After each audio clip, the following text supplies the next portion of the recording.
Hi hello నమస్తే అండి. మీరు చూస్తున్నారు కండి, ఇది మన డైరీ ఫామ్ అండి. గత 1 ఇయర్‌గా రన్ చేస్తున్నాం. మన డైరీ ఫామ్ డైలీ రొటీన్‌లో ఇది నెక్స్ట్ డే అండి. మన డైరీలో 2 ఆవులు కూడా ఉన్నాయి కదండి. ఒకటేమో హెచ్ఎఫ్ ఆవు, ఇంకోటేమో జెర్సీ ఆవు అండి. హెచ్ఎఫ్ ఆవుకేమో గిర్ దూడ పుట్టిందండి. జెర్సీ ఆవుకేమో జెర్సీ దూడ పుట్టిందండి. 2 కూడా ఆడదూడలే పుట్టాయండి. అయితే వీటికి పాలు మాత్రం బకెట్లో తాపడం అలవాటు చేశామండి. ఎందుకంటే ఈ ఆవులు పాలు ఎక్కువ ఇస్తాయి కదండి.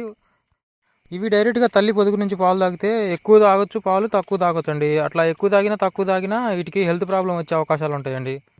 అందుకనే వీటికి డైలీ పాలు దిగాలనే ఒక్కొక్క దానికి పొద్దున ఒక 2.5 లీటర్లు, సాయంత్రం ఒక 2.5 లీటర్లు అట్లా తాగిచ్చేవాళ్ళం అండి.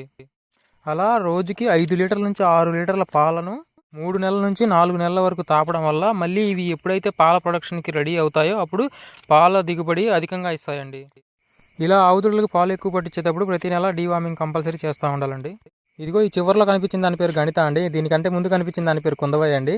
వీటి పేర్లు కానీ నచ్చినట్టయితే please like and subscribe. Thank you.